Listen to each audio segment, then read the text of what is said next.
The new LinkedIn Hiring Pro can't undo your last hire. The human postponer.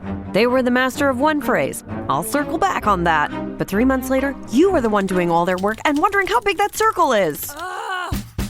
But LinkedIn Hiring Pro can take the hiring load off your plate by automating the hiring busy work from the initial job post to scheduling interviews. Hire right the first time with LinkedIn Hiring Pro. Post a free job today at linkedin.com/quality. This episode is brought to you by Accenture. When your advertising operations fall out of sync, everything else follows. Spotify and Accenture are working together to reinvent the rhythm of ad sales, using automation, analytics, and smarter workflows to simplify campaign delivery and access better data across the business. The result? Less time spent on operations, more time connecting brands with the moments and fandoms that matter most.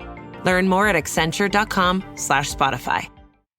Hello everybody and welcome back to my podcast, Esme's Country Life. In today's episode, we're going to be talking about a story of a mystery horse that ended up escaping that we don't know where it came from. But anyway, before we begin, I just want to say a huge thank you to the sponsor of the podcast, Red Post. Red Post is an equestrian country store based in the UK and they also ship all over the world. And guys, if you are heading to the southwest on your summer holidays, maybe you're going to Devon, maybe you're going to Cornwall, maybe you're going to Dorset, you definitely need to head to Red Post, to their store, do a little shop. They also had the Red Post Cafe as well, so you could get some lunch there. Oh my gosh, their ice creams and their milkshakes are incredible. Would definitely recommend. So yeah, if you're in that neck of the woods for your holidays, would definitely recommend. Also, I have some sneaky news. As you guys know, podcast gang, you always hear things first. Can't quite tell you yet, but something very exciting with Red Post is going to be announced very soon, so keep your eyes and your ears peeled. But anyway, let's get into today's podcast episode. So this story actually this week is from Davide, but he obviously told me the story, but I'm going to tell it back to you because even though so many of you guys in the comments are asking Davide to be on the pod, I still haven't managed to persuade him yet, so I think we need to still keep commenting for Davide to be on the pod. Anyway, maybe for like a special occasion we'll get him on. Put a bag on his head or something, he can wear the horse mask. Although saying that, if he is wearing the horse mask, then I don't know how well you'll be able to hear what he's saying. The audio quality might not be as good. Anyway, so the other day, Davide was telling me the story. It was actually on my hack with Joey. So I don't know what it is, but whenever we go on hacks together, obviously I'm on a horse, Davide's on his little electric bike, he always just remembers some sort of information that he needs to tell me or some sort of story that's happened. You know, it's kind of our time to have a little bit of a catch up. Actually, this morning we had quite an interesting ride with Joey because we were going along and there were these three guys out on a cycle together. So obviously when we're walking down a hill, they're a lot faster than us. So they overtook us and they were like, oh, is there a bridle path up ahead on the right? And we were like, yep, no, it's just around the corner. And they're like, perfect. Anyway, they got to the bridle path and they were kind of confused if that was the gate that they were supposed to go in. So anyway, we managed to catch up with them. And then at that point, we got to what I call Joey's kind of canter hill. Now on our hack, this is the only point that he gets quite excited because it's kind of like the halfway point. It's the point where he knows he's on his way home. It's a big hill and he loves to canter up there. So Dad gave the cyclist a little warning because they were kind of like faffing around with the gate trying to get through, and he was like, do you mind if my daughter on her horse just overtakes you for a second because they're going to go really fast up this hill? And the cyclists were like, oh yeah, no, of course. So anyway, Joey and I absolutely went for it up this hill, and I did say before I went off, I was like, look, on the way down we're going to be a lot slower, so feel free to overtake us.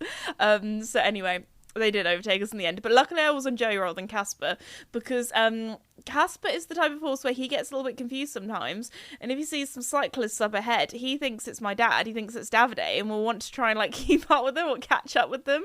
So anyway, yeah, luckily Joey was very chilled today. I mean, it is still very warm, we're still living the heat wave vibes, but then it's one of those things where I don't know if we have just got used to the heat or if the heat wave this time just isn't as bad.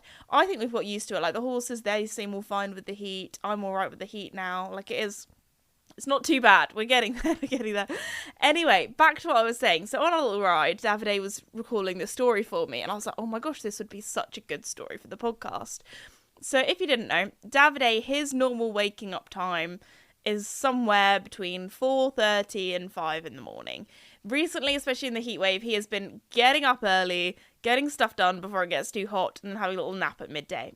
Fair enough. A lot of he did a little yay. I don't know if you heard that. A lot of the time, it's Davide and Fossey napping together. It's so sweet. Actually, something that Fosdog has been doing recently. Actually, I don't know. Maybe it's like cooler up there, I don't know, which doesn't really sound right, but I think actually maybe Fosdog is just like so tired that he just needs like a good quality sleep. Like sometimes he'll be sleeping with me on the sofa and he's all snuggled up and it's so cute, but if I breathe a little bit too loudly or move a little bit too much, he just walks away and takes himself to bed.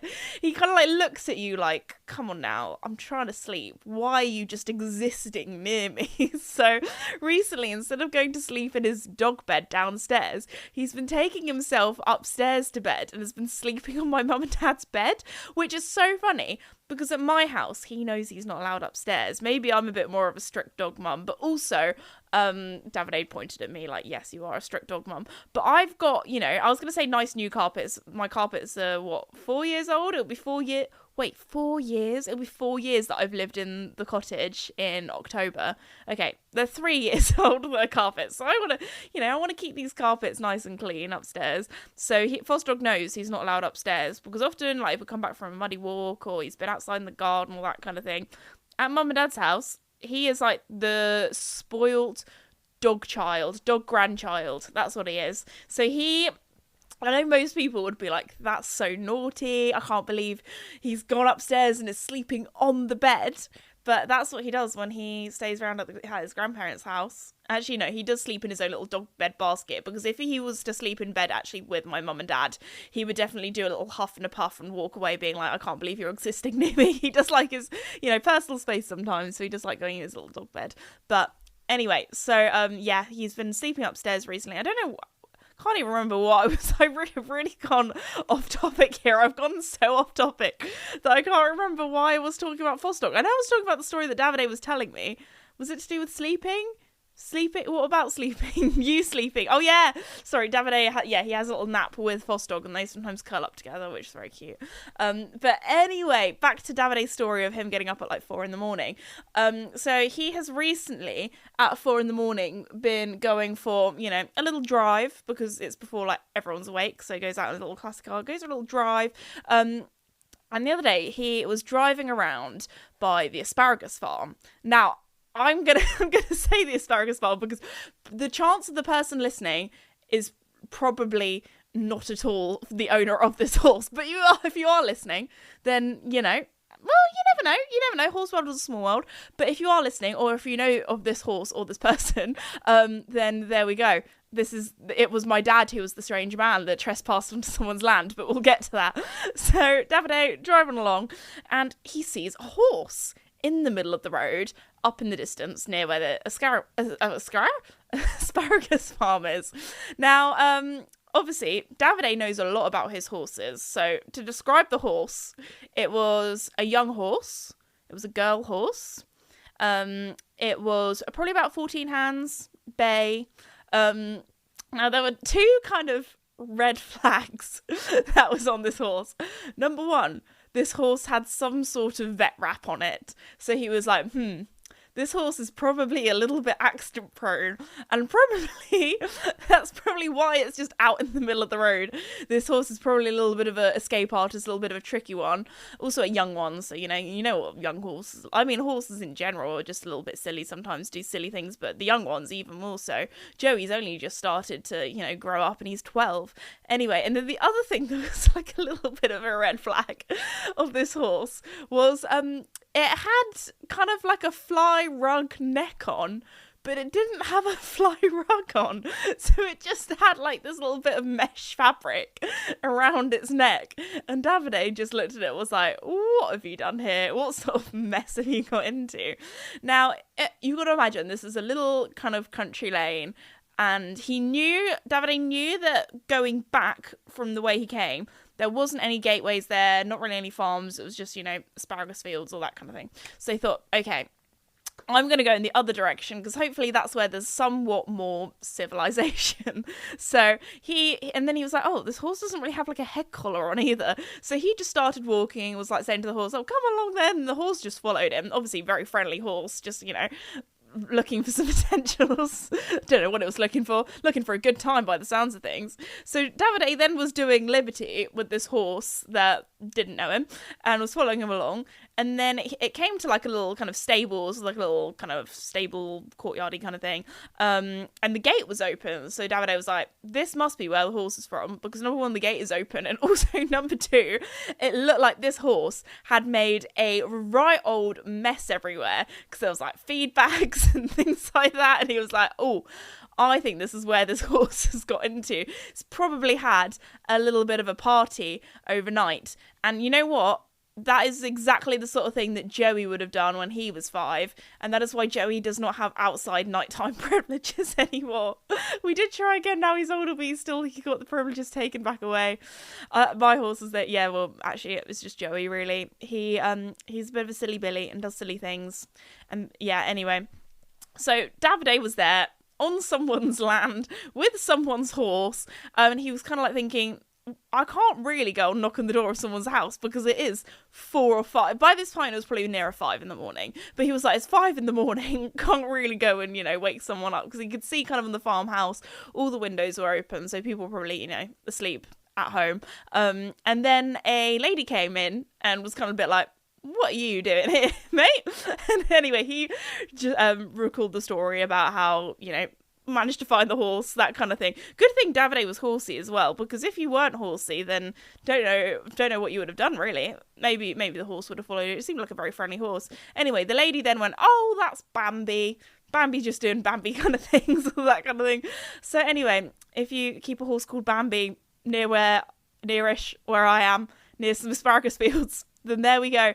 It was my dad that saved your horse, so you're welcome. So yeah, small world if that is you, or you do know of the horse. So anyway, we are now going on to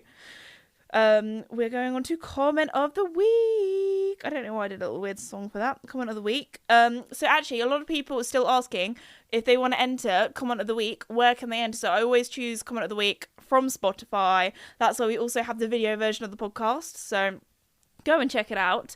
So this first one is from Ria, and Ria says, first, with lots of exclamation marks. I do always love it when you guys try to be the first comment, because you guys are like the biggest fans if you do try to do first comment. There are some creators and they're like, oh, I find it so annoying when people just comment first. I'm like, no, boosts the engagement. Don't know why they're being all salty and complaining. I love it when people write first, so keep on writing first, guys. Anyway, Ria says, I've been watching your videos since the beginning. Oh, thank you. And then they put love you as well, so love you too. I'm going on vacation to England in a few months. I live in America, and your fake American accent is so funny. Guys, my American accent is so bad. I always kind of do, I normally do like a bit of a Valley Girl accent, but sometimes I do like a little bit of a Southern accent as well. It's awful. It's so bad I can't do accents. But I hope you have a very lovely time in England, especially if we're coming over soon. Then we will luckily have some lovely weather for you. It might be a bit, depends whereabouts in America you're from, because if you're from like Arizona or something where it's really hot, then you're probably going to be all right with the heat. Although saying that, the thing about British heat is you have no respite from the heat. It's just hot all the time because there's not much aircon. There's not much you can do really. But anyway, I hope you have a lovely time. Whenever people say, oh, I'm coming to like England or that kind of thing, a lot of the time tourists just stay in London, but there is so much to do in the UK that's not just London. Like obviously we have all the beautiful countryside. A lot of people go to Stonehenge as well, which I feel like is a very like foreign tourist thing rather than like a UK tourist thing, because like asking all my friends and things, I don't think many of my friends have even been to Stonehenge, and obviously like it's in our country. So but let me know, Ria, are you going to Stonehenge? I don't know why that's such a random thing that I'm asking, but yeah, let me know which part, because a lot of people, they just stick to London, which is like, it's like going to America but just going to New York. There's like so much of America, like you guys have so many really cool national parks and things as well. So anyway, we also have, because if they're going to Stonehenge, yeah, where else should they go? Oh my gosh, yeah, if you're going to Stonehenge, do you know where you should also go? Red Post. Red Post isn't actually that far away from Stonehenge, so you can do a full-on road trip. Stonehenge, Red Post, what more could you want? Anyway, sorry. It's also kind of like, well, it depends where you're coming from, but the New Forest is also very cool with all the wild horses. This next one is from, oh my gosh, I'm going to have to really think about how I pronounce this. Carla. There we go. Very pretty name. I was going to say, is it Carla? Is it Cara? No, it's Carla. Anyway, hi everyone. They put like a little comment out to the community. This is so sweet. Hi everyone. I'm currently getting bullied very badly, and it's gotten so bad. Do you guys have any tips for bullying? I love your channel, and Davide is the star of the channel. Soz Esme. Rude. There's a little whoop from Davide there. See, we've got a sweet talk Davide, and then maybe he'll be on a pod. But Carla, I'm so sorry to hear that you're being bullied at the moment. The best people are bullied, because I was bullied when I was at school, so I'll try and give you my bullying top tips. Also, if you are a teenager right now and you haven't found your true friends, do not worry. Some of my closest friends, or my best friends, I actually found in my 20s, and I feel like these girls are going to be like lifelong friends, so don't you worry. There is still plenty of time to make friends. I really struggled when I went from primary school to secondary school, because I went from a really small village primary school where there were only like 10 girls in my year group, and we were all just like friends with each other. And then I went to secondary school where I kind of had to get used to the dynamics of like different friendship groups and cliques and that kind of thing. And there were definitely some girls that really did not want me to be like in their friendship group, but all of my classes were kind of with these girls. So my first year of school, I was like very lonely, and there was some nasty things that they did and said to me. Like, one of the things that I remember feeling such like an outsider and so like I'll never have any friends kind of thing, which it was obviously a bit of a catastrophization, but I remember there were all these girls and they were linking arms, and I was kind of like hanging out with them, but kind of like on the edge, because not on the edge makes it sound like this girl is on the edge. No, I more like I was trying to be friends with them, but I could really tell like they weren't including me in the conversation. They made me feel like I wasn't really part of the group. They just weren't very friendly or welcoming, and they were all walking along like hands in arms, that kind of thing, and I kind of wanted to join in on the link as well at the end, and I couldn't do it on one side because one girl had a big old tote bag with her, so like fair enough, and then the other girl that was at the end was like, oh, I'm gonna do my arm exercises so you can't link arms with us, and I was just like, okay, I see how it is. You guys don't want to be friends with me. Like, so that was quite sad, because I found it difficult to then go into other cliques or other kind of groups because I didn't have any classes with the other girls. So anyway, things were better the next year when I could move around things. And then also I was bullied as well in primary school as well. But there's like different like levels of bullying, and I would say often people that do the bullying are very unhappy with themselves, deeply insecure. Maybe a lot of the time they probably don't have a very nice home life. Maybe their parents are kind of bullying them or not very nice to them, or maybe they're not getting enough love at home. So if somebody's picking on you, honestly, don't take it personally, because often they pick people who are happy. You know, they don't like seeing you happy. They don't like seeing you thriving or whatever it might be. They're often very jealous of you. So maybe there's something that like it sounds bad, but if somebody's bullying you, take it as a compliment, because honestly, it's probably because they don't like you because you're doing well at something.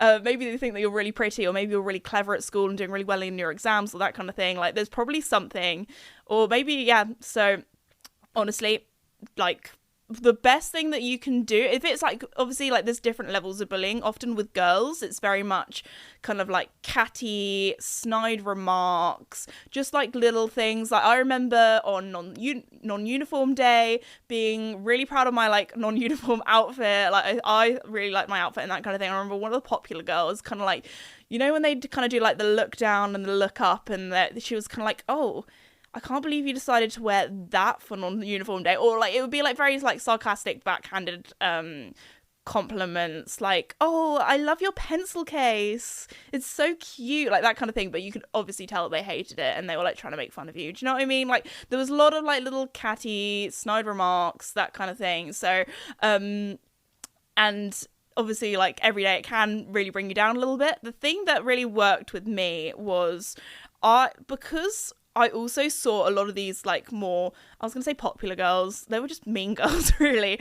I would like hear them talking about other girls in their group, saying really horrible things, like not just about, obviously they were just like nasty, they would just say horrible things about everyone. So like, if they're treating their own friends like that as well, then like, of course they're not going to be nice to people that they are not friends with. So yeah, honestly, don't take anything personally. Often, like, if somebody's deeply insecure about something, they'll pick it out on somebody else. So the best thing I can say is stay in your own lane, pretend that you're made of some sort of material where it just like all of the words they say bounces off, and find your like inner self-love and inner peace. And that was like the thing that I got made fun of quite a lot at school for being a horse girl or riding horses, but I obviously, I love horses. They're my passion. It's my thing. It's my favorite thing. So I was like, why are they making fun of me for something that I love? Like, so that never really bothered me too much, because I was like, well, my love for horses is more than whatever, you know, some girl whose opinion that I don't even care about, you know. So a lot of the time, I found in secondary school, I found it a lot easier because I would just ignore it. I wouldn't say anything. And a lot of the time, like, it's them that has an issue. So, and when they realized that they weren't going to get like a reaction out of me or that kind of thing, they kind of like just moved on to someone else, which sounds horrible. But a lot of the time, like if it's just like nasty like little words or like things like that, like it sounds bad, but the best, like I know this is the advice that everyone says, but ignore it. Unfortunately, at the end of the day, you are going to come across nasty people whatever school you go to, even as adults. Like in adults, you will find horrible people probably at your work in the future. It's one of those things where a lot of the time, my favorite kind of phrase when somebody is annoying or nasty or just a horrible person, I kind of think of it, that's a you problem. They're horrible and nasty, and probably because they're deeply unhappy.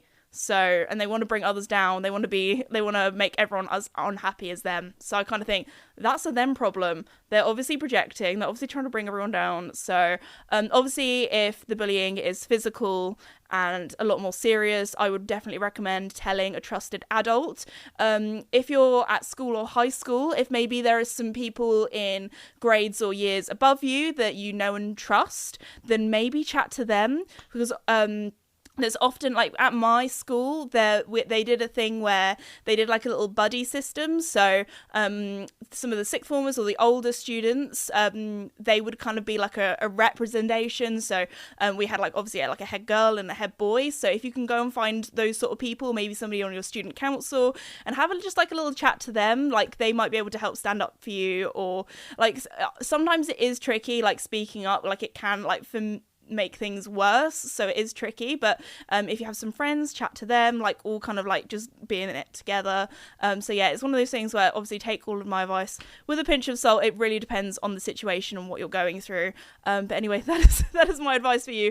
And if you are being bullied, don't worry. I've been through it as well. And at the moment, I would say in life, I am now thriving. So yeah, high school or secondary school is rough, but things do get better, so do not worry. And yeah, I'm very lucky to have found some of my closest friends in my 20s as well. But anyway, that is comment of the week for you all. So I was just about to check my podcast notes because my mind went blank of what I was going to talk about next. And I was like, where is it? It's not in my podcast notes, guys. I put it in my food shop notes. So I've got like, milk, bread, bananas, mystery horse.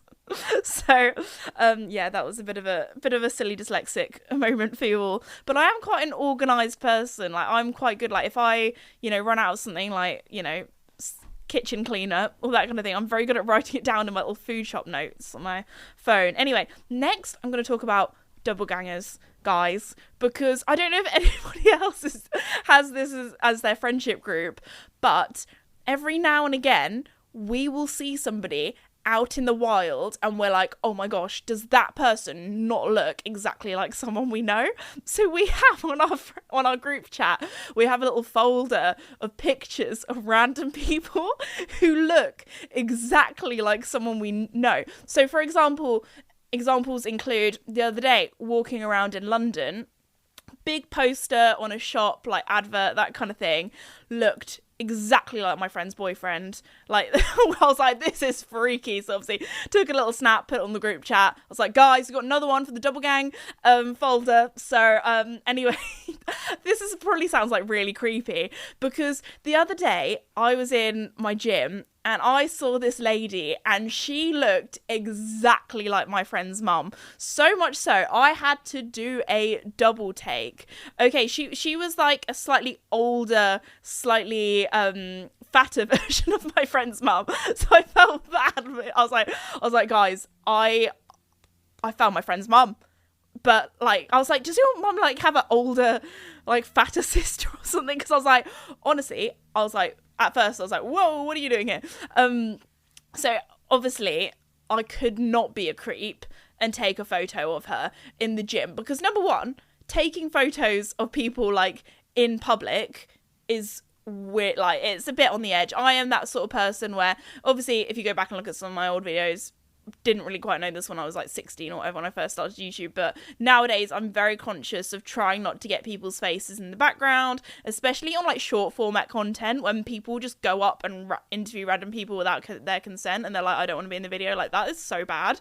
But anyway, so obviously number one was not going to start, you know, taking pictures at the gym, because also I find it weird enough if I'm taking like a mirror selfie at the gym and somebody's in the background, or just like if I'm taking a mirror selfie in general and there's people around, I'm like, they're definitely gonna be looking at me and judging me. But sometimes, you know, for the gym gains, you want to get those progress pics, because you can't really take photos in the changing rooms either, because that's even more dodgy. People are like completely butt naked in the changing rooms. I don't want to be out here, you know, causing any drama, upsetting anyone. Anyway, so obviously that was not one for the double gang folder, but I was like, I even put on the group chat, I was like, guys, I can't be a creep and be taking photos, because also I am like the most unobservant, non-nonchalant person ever, because I just know, even if I was trying to be really sneaky and taking a photo, someone would be like, because I don't know, I am that friend in the friendship group, you know, when you try and take a picture of your friend while they're like eating or something, be like, ha ha ha, look at this really like unattractive photo of you. Obviously with your friends it's fine, not with random strangers, that's just strange.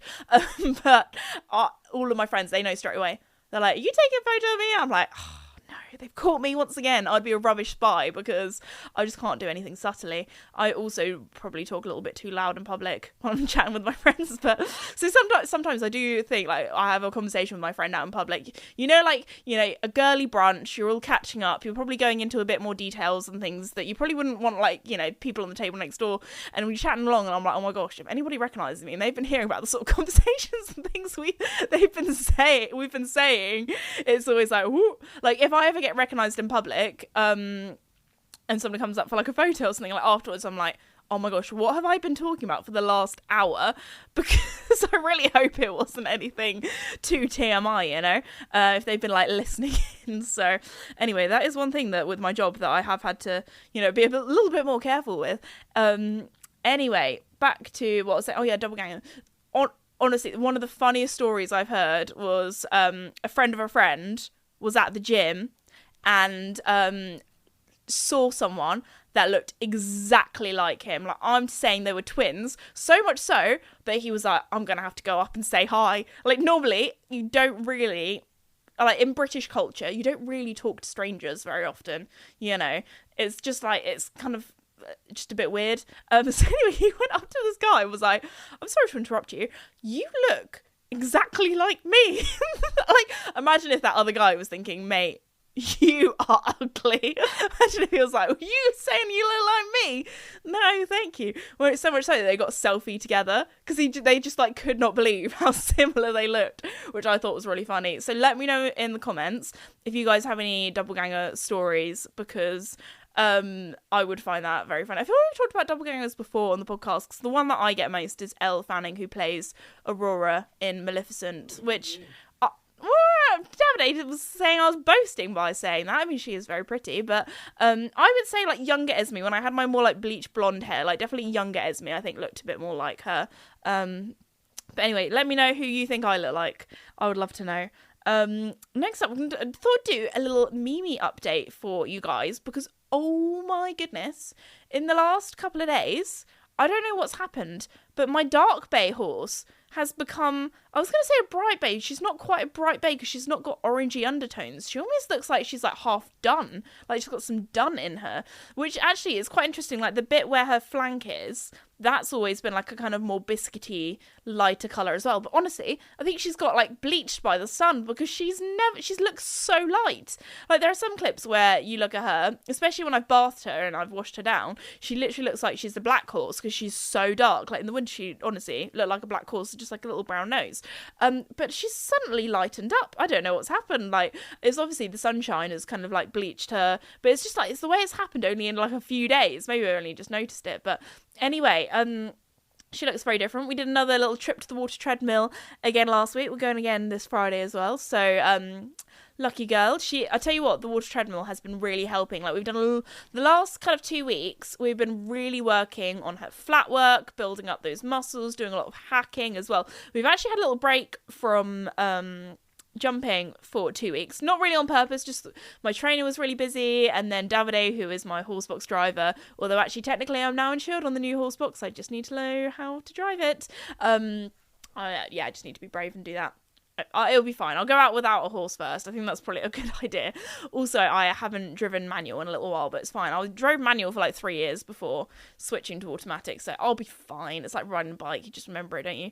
Although a horse box is a little bit bigger, but I'm used to driving a big truck. Anyway, I'm very excited because this afternoon I am jumping her for the first time in 2 weeks. So hopefully all of that flat work will have been put to good use, and hopefully she'll be feeling good, feeling stronger.